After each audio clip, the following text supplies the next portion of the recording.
Siyabukela ngena sagulu kudela nenqa izivele yohlelo lakhulu intandokazi Ekhaya Jikelele. Njengenhlala yenza ke umbukeli sikuphathele ulozolo lwezindaba ehamba phambili. Indaba eyithethe amabhokobhoko kanye nawo phela ke ama trends odumo. Lapho nje sisuke sithi sigaxa after sigaxa. Abakhona ke lapha ya ku Facebook ke babukeli bathe bacela ukuthi ke nginitshele lapha nginikhumbuza ukuthi uyabona lapha ku profile lapha kuthi khona profile uyubhala university lephelo wafunda kuyo. Hayi nje leyo yaziyo. Igama lami ke nguNonxolo uMamtshali bokwamwali kanti sesiveqa satha njengekhaya Jikelele mbukeli ukuthi senzeke lokho esidume ngakho njengenjwayelo ke mbukeli angihambi ngedwa. Ngihlezi nje ngiphethe intokazi lapha kwaXhosa uKholosa wakwaLubisi. Kholosa? Yes. Nawe ku Facebook wakho ubhale i-university oyaziyo noma ubhalele oya kuyi? Ngibhale uHarvard. Ngafunda eHarvard phela mina. Athi nama directions ase Harvard. No kunama directions no flight andazi noba uzawulahleka naye ngakunikeza. Kodwa nje wena kuwe kuthi Harvard sweetie swaphakathi bayandazi babuza. Ubani lokho yami? Umhlesana ngathi ungalokho nje uthi 12. Ne? La.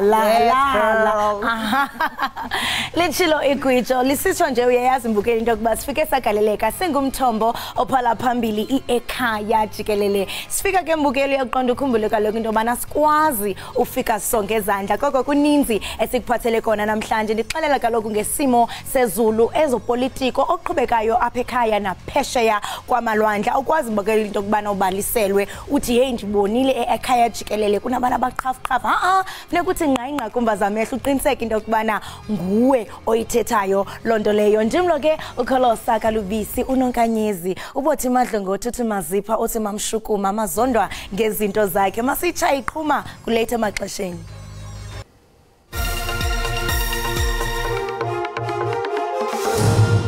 Firearms are the preferred weapons of choice for the majority of the attacks on councillors. Enye yezimbangela zegameko zokubulawa kosombusazwe ngumbango wezikhundla lokhu kushiwo ungqongqoshe wamaphoyisa uBhekicele.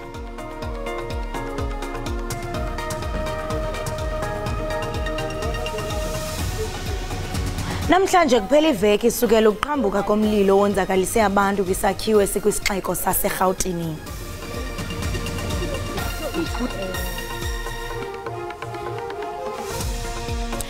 Iqela leSpringboks elizaqobisana neScotland kumdlalo walo wokuvula indebe yehlabathi yombhoxo ka-2023 eFrance libhengeziwe.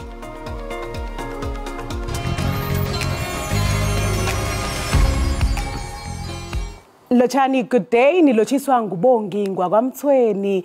Ngithi kini ke babukeli ekhaya, bukelani Ekhaya Jikelele. Qobe ngamalanga kube ngumvulo, bekube ngulesihlanu. Baniphathele zemidlalo, baniphathele indaba, baniphathele nomgosi imbala. Ungaphundwa, bukela.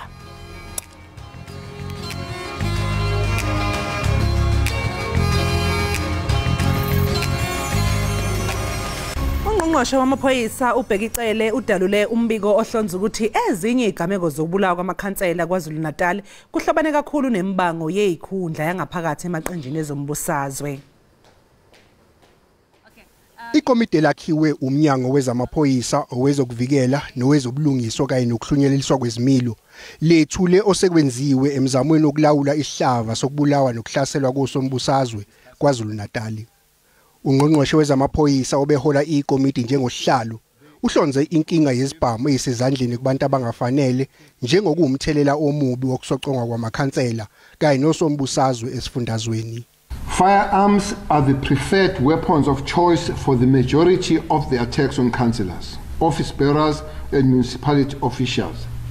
It is on this score that the team has recovered 46 firearms from suspects which are linked through ballistic to multiple political murder cases before the task team.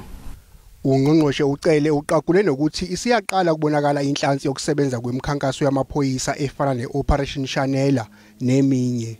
Over 250 unlicensed firearms have been taken off the street through operations.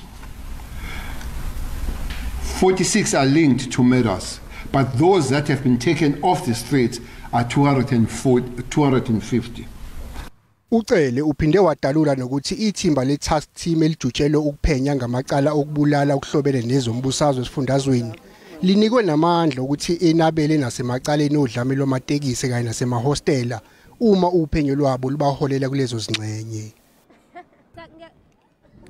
Kuphela isonto namhlanje kwashona abantu esakhiweni esathungeleka ngomlilo enkabeni yedolobha iGoli. Izisulu isaqhubeka nokuzama ucoshacosha engakutholi endaweni yesigameko. Kukholakala ukuthi bangamakhulu ayisithupha abantu akade behlala esakhiweni uSindise eMarshall Town lapho kwashona khona abantu abangama-77 kwasekuthi ke amakhulu asalade engwane. Yize kukhona indawo zesikhashana bazofihla kuza amakhanda, iningi lisahlala emgwaqeni. Abanye baphindele kusi isakhiwo eyinsuku nezimbali ezedlule benethemba lokuthi bazothola okungokwabo okwasala. Izolo ke abakhi babonakale bevala indawo yokungena uqinisekisa ukuthi phela bekha baphindela kulesi sakhiwo. Ikhulu dolobha zimatasa zihlola indawo kanye nezinye izakhiwo ezishaqwe abantu kule ndawo. We saw that window, the fire by the window. And then what happened? Then we ran away, leaving everything inside. It was burning. The flat was burning. My daughter was staying there. She's still in hospital, in Johannesburg Hospital, Charlotte Maxwell. A disaster. Sleeping by the street because some of the people they said they took them to different shed. We still got that hope because we still got things inside here. Kusenjalo inkokheli yebandla lamaRoma uPope Francis uthandazele amaxhoba omlilo oqhambuke kwisixeko saseGauteng apho kubube khona abantu abangama-77. Pope ke uthi esisiganeko siyoyikisa kakhulu. Vorrei aggiungere che con vivo dolore ho appreso dell'incendio. Kubuhlungu kakhulu ukuzwa ngomlilo oqubuke esakhiweni esineteze eyinhlanu enkabeni yedolobha iGoli eNingizimu Afrika lapho kushone khona abantu abangaphezulu kwama-70 kuhlanganiswa nezingane ezincane. Ngiyanimema ukuba sikhulekele isulu. Ngithanda ukuthumela amazwi enduduzo emndenini, ngithumela izibusiso kubo bonke kanye nalabo abasebenza kanzima ukunikela ngosizo. E invito una speciale benedizione per loro e per quanti Owayesakuba inkulumbuso yasemhlantshona nokwalilungu le-ANC eParlamente uSupra Mahumapelo Gxebe uthi amahe okubasele ezakuzimanya nombutho we-EFF awayonyani kodwa azama ungcolisa igama lakhe. uMahumapelo ukhulume waphumela obala ngazo zonke izintolo athi zenziwa abantu abafuna ukudicilela igama lakhe phansi. As the then chairperson of the ANC, the premier and currently as the member of the National Executive Committee of the ANC, I have come to internalize the importance of understanding as a leader that allegations will be thrown at you, mud will be thrown at you to disfigure you. I-EFF ithize uMahumapelo wamukelekile ukuba yingxenye yaleli qembu kodwa okwamanje yona yazi ukuthi usayingxenye kaKhongolose. Kanti njengoba ukhetho selisemome nje abahlaziyi bezombusazwe bathi akhona amathuba ukuthi abanye osombusazwe baguqule amaqembu abo. We know what happened at the provincial conference of the ANC a year ago. Mr. Supra Mahumapelo was sidelined in this process, and I can understand that he is feeling uncomfortable with his situation in the ANC and therefore are looking for other options. Icala likaMahumapelo kulindeleke ukuba libuyele enkantolo ngonyaka ozayo. Umnyango wezempilo we-Eastern Cape ubambisene nabelaphi bendabuko ukubungaza usuku lwemithi yesintu edutywa e-Eastern Cape. Inhloso yalokho ke mbukeli kuhlanganisa phela abalaphi abasebenzisa amakhambi esintu kanye nodokotela besilungu. Kubethwa amagubu, kuyachenswa, unyawo lidibana nomhlaba, kuchiswa impepho, konke oku kwenziwa ukuba kube khonxibelelwano phakathi kwabaphansi nabo banyanga ngamachiza esintu. Amagqirha akholelwa ukuba ukusebenzisana ngokusebenzisa amayeza esintu ase-Afrika nokusebenzisa amayeza asentshona kungaba lichiza eqinisekiseni ukuba ziyafezekiswa injongo zokwelapha abantu. We are trained on HIV and AIDS Meaning that when one is said to be uyatwasa, we are able to identify that this is not the exact thing that she is mentioning.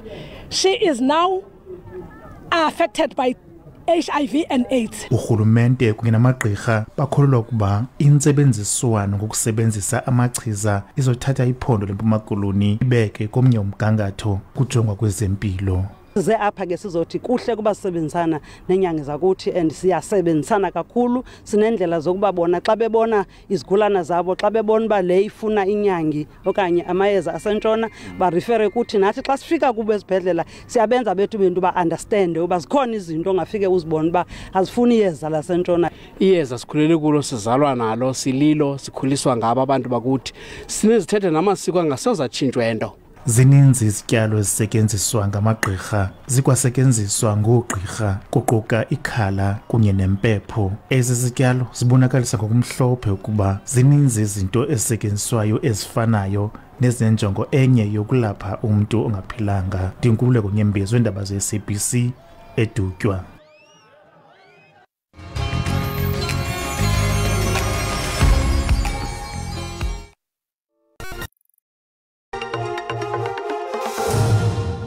Sabuye itolo sikwamukele mbukeli ekhaya Jikelele kanti ke njengamanje sesingena kwezemidlalo. Umqeqeshi wabanyana uDesiree elisimemezele iqembu elizobhekana neMelika emidlalweni emibili yokungcweka kulinyanga. Ibanyana izobuyela enkundleni ngasekupheleni kwephezulu. Elakuleli lizodlala imidlalo emibili yomngane neqembu laseMelika elikheliswe labasendaweni yesithathu emhlabeni. Leli iqembu laseMelika libalwa kanye namaqembu amahlanu asekhale emuka nendebe yomhlaba. The expectations never stop. It's always been there. I think already the expectation getting into the national team is high, and then obviously we know we're a results-driven country, and the fans don't expect anything less. And all I can say is that this team will put in that effort, will put in that performance to possibly get the result that we want. It's important that we get that professional league. It's important that players train at a certain level every day, not having to worry about going to work. Lemidlalo izoba ingxenye yokuyilolongela ekuhlungelwa ama-Olympics ezodlalwa ngenyanga ezayo. Also want to reward, the players that were at the World Cup because they did magnificently, and you also want to have that consistency considering that you have a qualifier coming up not so far away. Umdlalo wokuqala uzodlalelwa eCincinnati mhla zingama-22 kwephezulu kanti owesibili uzodlalelwa eChicago emva kweensuku ezimbili kudlalo wokuqala. Yombili lemidlalo izoyisakaza bukhoma iSABC. Iqela le-Springboks elizakuqobisana neScotland kwimidlalo walo wokuvula indebe yehlabathi yombhoxo ka-2023 eFrance libhengeziwe. uDe Klerk ngomnye wabadlali abali-11 abagcine indawo zabo kwiqela elibethe iNew Zealand kwiveki ezimbini ezidlulileyo. Umqeqeshi uJacques Nienaba udibene neScotland kwindawo yesihlanu kwihlabathi. iBoks ke zibekwe kwindawo yesibini kwaye abakhuphisana nabo iIreland kwindawo yokuqala. Ngamaqela ke amabini kuphela anokuthi adlulele kwi-quarter finals. Lunye kuphela utshintsho kwiqela leSpringbok. uJasper Vis uthathe indawo kwinombolo yesibhozo kuDuane Vermeulen oya ebhentshini. Utshintsho lwasemva lunoDamian D'Alende noJesse Kriel ebedibana ke embindini webala kwaye uCharlton Colby obuya ephikweni lasekhohlo endaweni kaMakazole Mapimpini. uKanan Moody ke kunye noLocke uJan Klein khange bathathelwe ngqalelo ekuthethweni ngenxa yokwenzakala okungephi. Unienaba ke uthi ulindele ungquzulana neScotland kwaye kubalekile ukuba iqela likhawuleze lisifumane isingqi salo. Abezemidlalo esifundeni iNelson Mandela Bay eEastern Cape bakholelwa ukuthi amabhokobhoko azongena nokuzethemba emidlalweni wawo wokuqala wendebe yomhlaba yebhola lombhoxo ngesonto. Iphondo leMpuma Koloni lidumile kumbhoxo kwelilizwe kwaye abadlali abaninzi baphuhliswe kwaliphondo kwiminyaka emininzi edlulileyo. Elinye iqala lalomdlalo yinkonde uThemba Ludwaba. Luka Ludwaba wazibandakanya neqela eKwaru ngonyaka bo-1960 kwaye unamava kumbhoxo. uthi unalo ithemba lokuba amabhokobhoko aza kubuya nayo indebe ye-Web Ellis. Mna ndi-expect into yoba sizayiwina i-World Cup according to i-performance endibabona abadlala ngayo. Iqela lombhoxo lasezwide i-African Bombers apho ukapteni wamabhokobhoko uSiya Kolisi wayedlalela lona linalo ithemba lokuba iqela lasekhaya liza kufikela kumdlalo wamagqibela kankqoyi. Hayi amabhokobhoko are-ready kakhulu. Remember kaloku especially after la game siyokugqibela siyidlalileyo New Zealand. Naye owayesokuba ngumphathi wabadlali bamabhokobhoko uZola Yeye uthi akuzukuba lula ukukhusela le ndebe yehlabathi yombhoxo kodwa amabhokobhoko anamaqhinga amatsha. Lamava ndawafumanayo yayi sisithebe esinokuchulumanco esinovuyo ukufumana ithuba ndibe yinxalenye nombhoxo endiwudlale ndimncinci ndafikela kwiqondo eliphezulu. Lo mdlalo kunye neScotland uza kuqala nge-6:15 emva kwemini yangecawa. Ndinguzolani Moya weendaba ze-SABC ndiseGqeberha kwiphondo leMpuma Koloni. Siphinde sikwamukele ke mbukeli lapha ekhaya Jikelele. Mbukelisi lokho siqhubekile ke isicelo sebail esifakwe uDokotela uNandipha Magudumana kanti selokhu alandwa eTanzania nesoka lakhe uThabo Bester. Njengamanje ke sixoxa nongoti wezomthetho uMpumelelo wezikalala attorneys ezosichazela kabanzi ukuthi ngempela kungani kanti isicelo sikaMagudumana sithatha isikhathi eside kangaka nanokuthi nje ngempela ibail yona angagcina eyitholile yini. Mpumelelo asikubingelele ohlelweni sikwamukele. Akubingelele bese ngibele kakhulu abalele emakhaya. Nasi isicelo silokhu sihlehliswa kwenze njani kodwa? Asikhumbule ukuthi yena uDokotela aqale wasidilisa ngokuthi asifakele ithi sokhumbula ukujwayelekile umuntu osifaka nje sandakuboshwa ngoba ethi ngeke lokuthi ngihlalela ekhulu ukuthi ucela ngidedele ngiphume. Yena ke wathi ukuhlala kancane kodwa ngokuhamba kwesikhathi wabona ukuthi ake ngisebenzisele ilungelo labo. Sithe mase singenile sobona ukuthi akusona isicelo esilula le for yena and also for his state ngoba kufanele kungene bonke ufakazi bese kuyangena ngaphakathi beguide ke umthetho osubiza criminal procedure act section 60 wakhona kunembuzo nje imine nje kuphela nje lesiyidonse kangaka le abaseyigcinile lapho ebuza khona ukuthi hawu masekhipha Dokotela ngabe uzoba ingozi emphakathini kungaba amathuba ukuthi abale kungakanani kungaba amathuba ukuthi uhlukumeze noma uthinte ufakazi ngoba khona ufakazi uzofihla kungakanani kungabe kuzothi masibukakala emphakathini kubuka kuhambisana nobulungiswa nokuphuma kwakho noma kusibuka sengathi umthetho awusebenzi ile nto kade beyikhuluma enkantolo nemanje ke kodwa ke yabese iyenza kahle ngokuthi banikeze lonke ithuba balifunayo khona ngikuze bekhona umuntu ozothi hayi mina ngathi ngisakhuluma ngisathi ngithi ngenza izethulo zami ngavala angeke akhohlwa ke nesikhathi esincane ke sinikeza inkantolo noma lento sibiza ukuthi ama-court hours allocatedwa sona ngoba uthola ukuthi inkantolo izoqala ngo-10 kodwa ngo-3 sekufayile iguqe njalo akekho kumuntu esimaziyo ongena emsebenzini ngo-10 noma ngo-9 kodwa ngo-3 useyaphuma ezinye izinto mhlawumbe lezi kuyofanele bese siyibheke ikakhulukazi kwimusadi lomnyango ukuthi singa-improve kanjani ukuthi ama-court times athi ukwanda kancane even if kusetshenziswa ngomgqibelo makufanele. Manje ubona ukuthi ngempela kodwa uNandipha angagcina eyitholile yini le bail?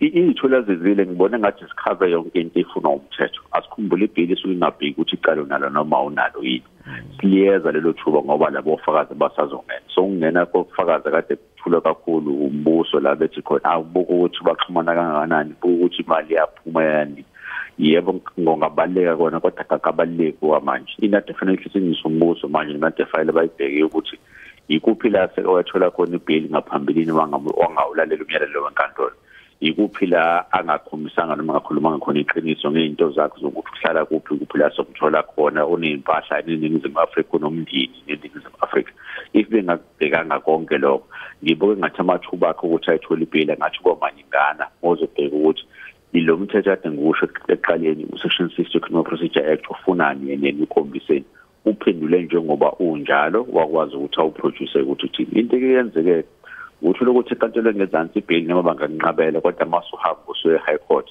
i-high court ifikisha ukuthi hayi siyaboyela ukuthi inkantolo kaDikiyot ayizange ukucubungulisise kahle lo mthetho esikhuluma ngawo thina ibhili siya grant buka nje kuleli cala esikhuluma ngalo ukuthi la abanye abantu asolwa nabo Dr. Nandipha Magudumana iningi labo bathi babe apply ibhili e-District Court baqatshelwa kodwa bathe bangafika high court kwathiwa miss yakudedela. So maningi amathuba ukuthi ngakhishwa if kuwukuthi inkantolo izolandela ukuthi imiyalelo yenkantolo yomthetho ithini nangendlela esijwayele ukuthi si-interprete ngayo kubukeka kanjani. Ezinye izinto mhlawumbe engabhekisiswa inkantolo uma ngabe ikhipha isinqumo ngebail kaMagudumana kungaba iziphi ezinye ngoba ngiphawuliswa ukuthi umbuso lapha yanuke wabonakala ulwisa udaba lokuthi uNandipha Magudumana athi wayephoqiwe noma wayethunjiwe ezengena emotweni behamba ke sebelibhekisele sebeqa lapha eSouth Africa esho khona ukuthi yena akubonakala ngathi umuntu obekuphoqa lena sebesebenzisa ukuvela kwabenkantolo ngesikhathi uBest esenkantolo naye indlela ababe bexoxisana ngayo bebukana ngayo nanendlela uMagudumana ayephethe ngayo ngesikhathi kukhona uThabo Best uphikisa ukuthi akubukeke sengazi ukuthi umuntu lo owayekuphoqa mhlawumbe lokho kungaba nawo umthelela kuyibail noma mhlawumbe cha lokho kuyobe sekubhekisiswa mangabe sequlwa icala. Hayi lo ukubheka kakhulu icala masalingena sokhumbula ukuthi ufakazi mangabe bungena noma kucubungulwa kakhulu mangabe kuthule ngaphansi kwesifungo so mangabe umuntu engazange azafunga asikwazi ukuthatha ezinye izinto bese siyakufaka la. Inkantolo mayenza njalo ibe yenza iphutha khumbula phela ukuthi nezitha ziyahlekelana so mozothatha lokho bese uyitshena ukuthi ayisho ukuthi kuyiqiniso inkantolo izobe ingayidirect ngendlela right bese iqiniso ithole siseqikeni umsebenzi wenkantolo usukulula masukuza kwibail buza umbuzo wona masikudedela kungabe uzophuma yina asikakabheki kakhulu ukuthi icala lwala unalo noma unalo yini akubona ukuthi umsebenzi lo othi umsebenzi ukuthi masikudedela uzophuma yini. Yes, asibheke ukuthi kukhona neNingizimu Afrika la uphumela khona nomndeni unezingane udinga ukuyibona uyasebenza noma khona indawo la ngakwazi ukuthi usebenze khona ikhona address oyibithile la sokwazi ukuthola khona amakuthiwa siyakufuna and yebo khona amacala osuwabhekile sokwaboshwa right before if ulento ethu uboshwa kokuqala bakubabiza nge-first time offender ama-chance ukuthi ibail yakho uyithola soke sekhuphukile ngoba phela abokho ufakazi noma record akhona ukuthi wena abonekeza umyalelo inkantolo ohlonipha kangakanani.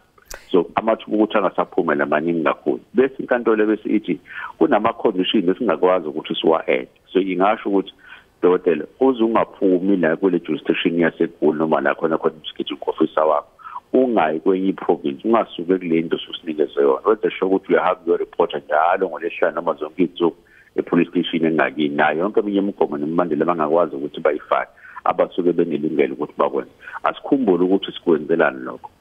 If after udokotela esehlalile mhlambe close to a year or 2 years icala lakhe bese liyongena enkantolo bese kutholakala ukuthi icala kanani umbuzo ubusuthi somkhokhela kanjani lesi sikhathi sakhe bese hleli ngaphakathi ejele if ingesakwazi ukuthi sikwenze lokho then yiko umthetho uthi ngokwe-constitution umthetho wesikolo wethu you are innocent until proven guilty so samsulwa ngoba kufakaza obusangene kuyena kwaba khona inkantolo ethi sikuthole unecala yikufanele simnikeze luthuba ukuthi akahamba a-enjoy ilungelo lakhe kodwa makuthiwa enjoy ke silibhalansise nento efunwa istate befuna ukubosa ukuthi ukwazi uqhubeka ukuthi umshushise indlela ekwazi ukwenza ngayo ke lokho ibail ufithi inkantolo yiki ithatha ithuba nomsikhathi eside kangaka mayifuna ik-assess ukuthi wonke lawo ma-facts akhona yini mangabe kuthiwa yaphuma umgomo nombandela ngaphuma umgomo nombandela ethini ukuze bakwazi ukuvikela amalungelo womabili.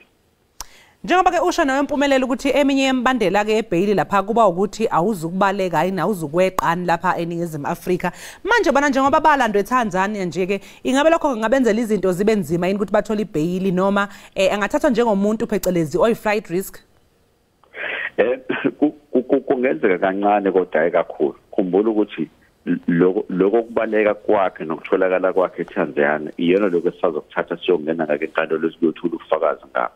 So asikwazi ukusebenzisa kona bese sithi hayi ngoba sikutholelana wena futhi flat risk cha kusanencazelo sangeza naye angathi makuthiwa uyasichazela ukuthi ayi sesiya understanda ukuthi bekwenze njani uzofike la ufike khona khumbula futhi udokotela uthathe bail application yakhe uke wakusho ukuthi hayi ngifuna ukulihlephula nje kancane ukuthi angiphumanga ubana ngangithanda iNingizimu Afrika ngangisajisile so if isingakakuzwa lokho kusajisa ukuthi extent yakhona yahamba yaze yafika kuphi then asikwazi ukuthi sithathe lokho kuhamba kwakhe wezithi hayi uyiflight risk ngoba sokuwahamba eqaleni the only time noma the only way zoku-assessa ngayo sekutheni ngesikhathi uke waboshwa ngaphambilini iyiphi indlela okwayiphatha ngayo if ungakwazi uboshwa ngaphambilini asinalo lelo record sithatha njengomuntu ongeyona i-flight risk sithatha njengomuntu okwazi ukuthi uyiphathe kahle kodwa asikwazi ukuvala amehlo kwama-circumstances oboshwe ngayo into esoba sesiyayenza at ama-condition lethi i-passport was reported deliberately the police station mohlele ngokwenza lokho ama-conditions akho zobe uswapholile bese siphindela ngaphakathi ejele. Manje Zikelele yiziphi ke izinto mhlawumbe ocabanga ukuthi umbuso kumele ukuthi uzenze ukuze ukhombise inkantolo ukuthi uMagudumana akumele ukuthi adedelwe ngebhayili? Kwafanele ukhombisa ukuthi kukhona noma wathi ukuthi akwazi ukuyo namanye amacala ngaphansi kwesikhujulwana angakanani ofithi lokho akukho ngoba umbuso udila nama-record asuke khona phambi kwakhe. So if ingakaze kukhonjiswa ukuthi ngaphambilini useke ngahlonipha kangakanani ngaphambilini eboshiwe kusekuke kwenzakalani wangayiphatha kahle kangakanani umuntu ongakwazi ukuphatha kahle kangakanani imiyalelo yenkantolo then kuncane umbuso ongakwazi ukuthi ukukhombise. Enye into umbuso fanele ukukhumbule ungabi worried ngokulose application noma yokuyivuka application ukuthi umuntu akaphume ngebhili. Kusuke ngisho ukuthi ukuphuma ngebhili kwakho sokusulo. So esikuthi nje ngisikhathi icala lakho lisaphuma uzobe ungaphandle ukwazi ukuyilungiselela kahle. La khona umbuso fanele ngabo concentrate khona kakhulu la kubale khona kakhulu ilapha kwi-main trial ukuthi kwenzakalani ngoba ila kuzophuma khona isigwebo sokuthi umuntu uhlala ngaphakathi ejele noma umsulwa yena umphumela ngaphandle. So abangabi worried kakhulu ukuthi kwenzakalani ngebhili. Ukuba mina bengiyibona engeke oppose ngisho oppose ngoba bengeke ungisize ngalutho lo. Manje ke ngokubuka kwakho njengommeli nje ke ubona ukuthi leli icala lingadonsa kuze kube nini? Ake mbukeli kubonakala ngazi ukuthi ke untsikelelo sesilahlekele lapha kodwa nje ke vele ubesethinteke into eziningi mayelana necala laMagudumane ngoba phela sazi ukuthi ufaka isicelo sebhayili icala ke lokhu nje ke lihlehliswa sizozwa nje ngokuhamba kwesikhathi ukuthi kuyogcina inkantolo inqume ukuthini okwamanje nje ke mbuleka siqunga sayidolo sobuye emva komzuzwana.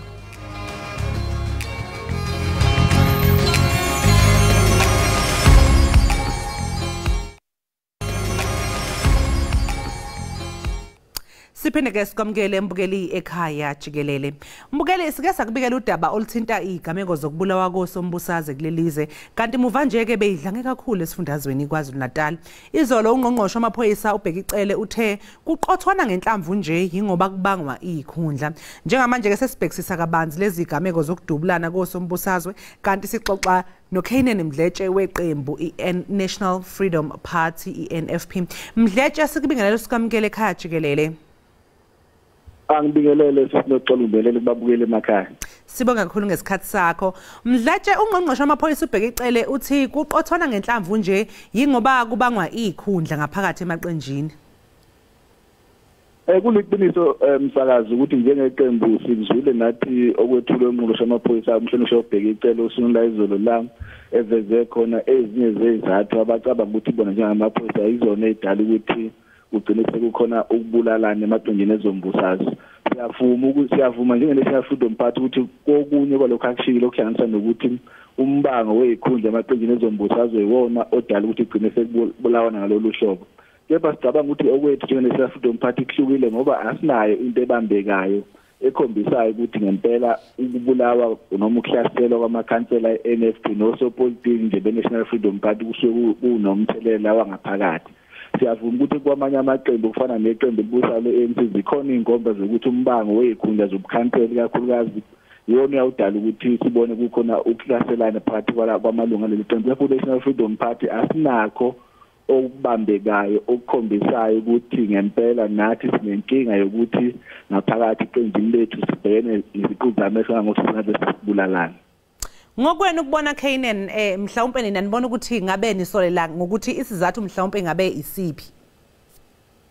Ngendlela amakhansela National Freedom Party ahlaselwa ngayo noma ahlaselwe ngayo kulezi zinzwane ezimbalwa ezedlule okuhlanganisa endaweni yakwaNongoma inkomba ziveza ukuthi ukubulawa kwamakhansela eNFP kuhlobene nezepolitiki kusuke kuhlanganwe okanye kuhlelwe ngaphakathi kwamanye amaqembu esiphikisana nawo ikakhulukazi endaweni yaNongoma sebesishilo ukuthi okwakhona kuthanda ukuhluka ngendlela esibuka kwenzeka ngayo ngoba ukhondolo olulandelwayo lukhombisa ukuthi kusuke kuhlalwe phansi kwahlelwa kahle kungakho nakuze kube namhlanje kungakazi kube khona ilunga le-NFP eliboshiwe ngokuthi mhlawumbe libe nesandla ebulaweni kwamakhansela ethu kepha iy'nkomba zithi kusuke kuhabathile kwamanye amaqembu esiningisana nawo okuyibona abanesandla ekuthenini bahlele ukubulawa kwamakhansela e-National Freedom Party. Ukwenza nje isibonelo ukuhlaselwa kakhansela okugcina we-National Freedom Party kuyavela ukuthi lo owumsolwa ubesebenza njengomqaphi wesinye sezikhulu zomkhandlu waNongoma. Kuyakhombisa ukuthi ukuhlaselwa kwekhansela lethu akuhlangene ne-National Party kepha kuthinta iqembu elithile lezombusazwe elikhona kwaNongoma. Nesinethemba ke nokho lokuthi lokho esikubukayo noma lokufakaza obuncane esinabo esabunikeza amaphoyisa khona uzogcina kulidele ekuthenini kube khona ababoshwayo kuleli qembu elithintekayo, ngoba sinalo ithemba lokuthi lo oboshiwe njengamanje uzokwazi ukuthi agcine ekhulumile vese ukuthi wayethunywe ubani ukuthi agcine ehlasele ikhansela le-National Freedom Party. Manje yini ke obona ukuthi kumele yenziwe uhulumeni ukuze kunqandwe lezi zigameko? Okokuqala sinomuzwa njenge-National Freedom Party ukuthi mhlawumbe sekuyisikhathi sokuthi ngale ukuthi uhulumeni anikeze abaqathi amakhansela epasikholwa ukuthi mhlawumbe ukusetshenziswa kobuchwepheshe besimanje lokho kufana nokuthi amakhansela agqoke lokho kuthiwa ama-body cameras noma amakhamera afake emzimbeni, mhlawumbe ngalekele kakhulu ekuthenini abantu basabe ukuthi uma ngiyohlasela ikhansela elithile ngenzeka ngibonakale ngoba azobe begqoke into ezokwazi ukuthi ithwebule ithathe konke lokho kuzobe kwenzeka. Mhlawumbe kwesibili sicabanga ukuthi uhulumeni kufanele aqinisekise ukuthi ikakhulukazi umuntu waKwaZulu Natal uzokhumbula umsakazi ukuthi eminyakeni edlule kwaZulu Natal kwakukhona ikomiti lalibizwa ukuthi i-multi-party political committee la kwahlala khona ngaso isikhathi osopolitiki wamaqembu ahlukahlukene bexoxe ukuthi yini ezoqinisekisa ukuthi kunokuthula esindani saZulu Natal. Sicabanga ukuthi ukubuya kwamakomiti afana nalawo kuyolekelela kakhulu ekuthenini sikwazi ukuthi sibhekane nale nkinga yokubulawa kwesopolitiki, sikwazi ukuthi uma kuwukuthi ngempela ukungaboni ngasolinye phakathi kwamaqembu ahlukahlukene ilungiswe ema-boardroom leyo nto kunokuthi kuze kuthiwa kugcina sekuthengelwana iy'nkani.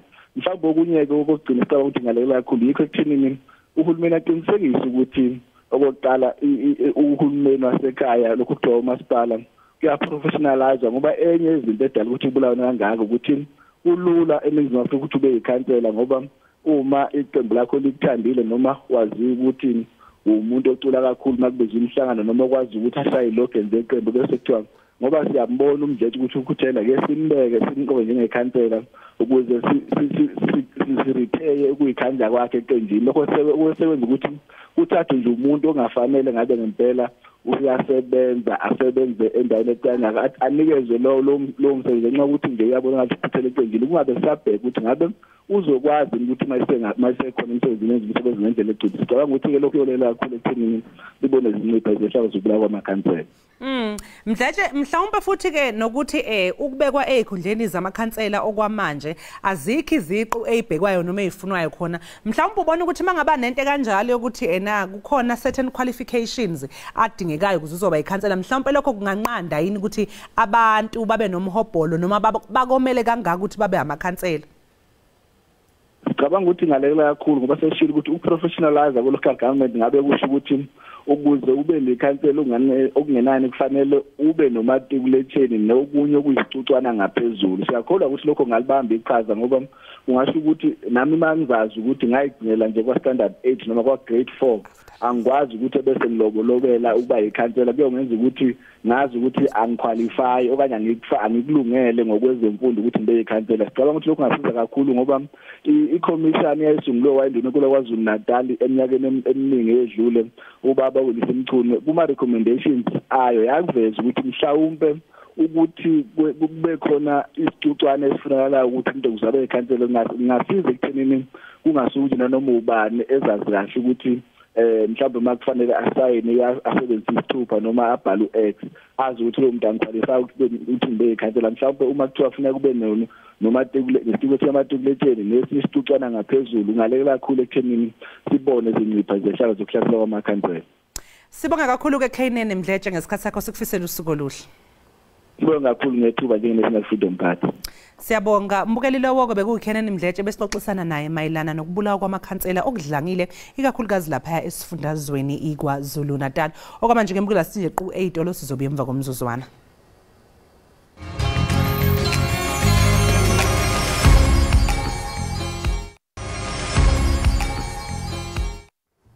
Enkosi ngokuhlala nathi nisasibukele apha ekhaya Jikelele.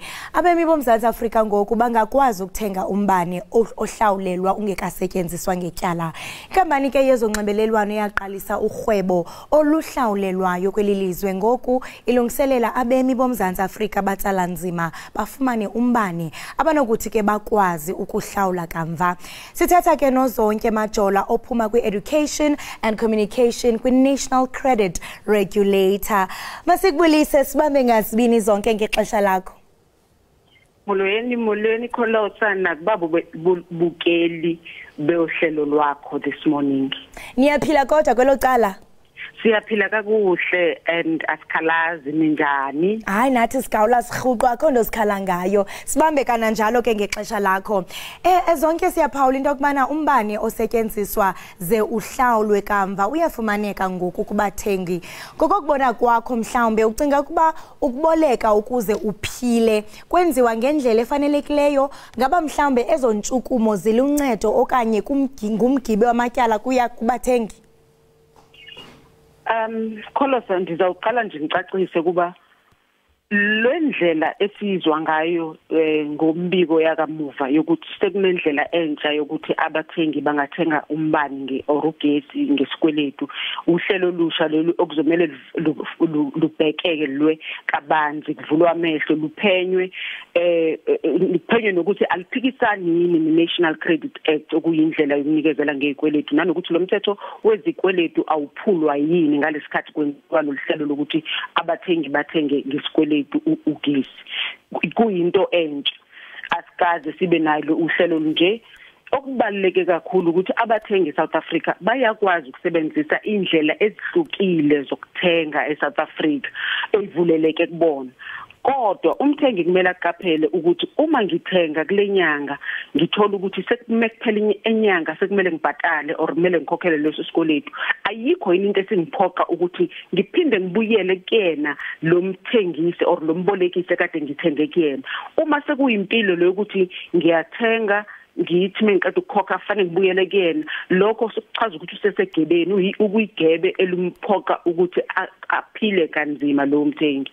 Ingakho mangabe ukuthi kunesivumelwano esikhona ngaphansi komthetho wezikweletu sibiza nge-National Credit Act, kumele kube khona leso sivumelwano esayindiwe esicacisa ukuthi uzokhokha kanje or uzobhatala kanje isikweletu sakho kuze kube siyaphela leso sikweletu and ulandelwe naloyo mthetho wezikweletu.